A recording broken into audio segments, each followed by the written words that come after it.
I would say that it's pretty straightforward. It's about integrity and it's about working hard. And I don't mean average hard. And I know it's smart working, it's about being organised, but it's still really hard work. It's being unbelievably committed, and that, people use the word passion, and it doesn't matter what word you use, but the commitment is vast and you will make sacrifices. And if you're not prepared to make those kind of sacrifices, I think that you need to think very carefully about what you're intending to do. And then I think it's about ultimately delivering on a promise, which sadly is rarer than you think, particularly in service. And I think there's a weakness in sales that I've come across, that I naturally clearly have the ability to sell. I don't know where that came from. I mean, perhaps humiliation and I are very close friends. I don't mind being embarrassed, and if at first I don't succeed, I try again. And I think those things are entrepreneurial characteristics.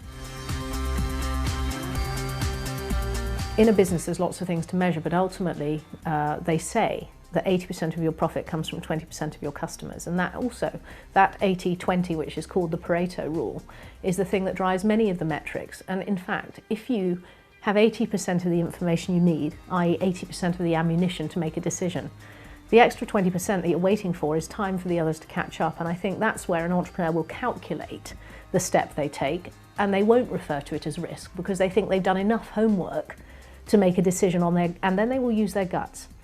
And I think that if you can learn to read your guts, and don't get me wrong, I still make mistakes and I kick myself every time I do it, but I think that spirit is the thing you start to, I don't know, is it an energy that you have? Is it just experience that you gain? So I'd say, no, I'm not a risk taker, but I calculate my steps.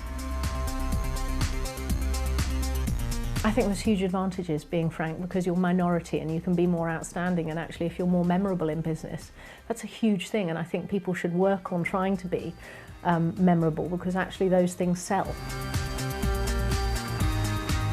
If you're going to set up a business, frankly any business, I think the most important thing you need to be thinking about is that you're thinking about a product and a customer and a service level that is going to be outstanding. I don't think you set up a business to make money. In my experience, you don't meet other proven entrepreneurs who've managed to have a spectacular journey who did it for the money. They will have done it for security and for lots of other reasons.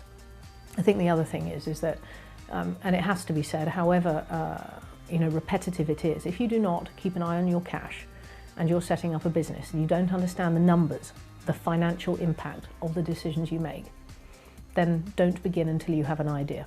Because actually I had to teach myself my own bookkeeping. I literally had those big red ledgers, bought ledger and sales ledger, and I used to balance my accounts and I used to write in the ledger in pencil, and I am talking 20 years ago, but it is the most powerful foundation of knowing where my margin was, how I made my money, and did I have enough cash to make the next decision. That is absolutely critical. I started my business in 1991. That was the last recession. And I would suggest to you that there is no better time, because at that time, big companies are weighed down with structure and conformity to regulation, where actually, beginnings of the business can break all the rules. There are less, although there's more regulation today than there was then.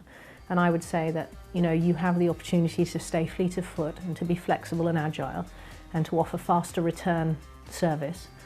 And actually, the bigger companies are looking to cut costs, and if you go to them with a good idea, or hopefully a great idea, actually it's probably easier to sell now, but the hardest thing is finding the person that's the decision maker, because there's less of them.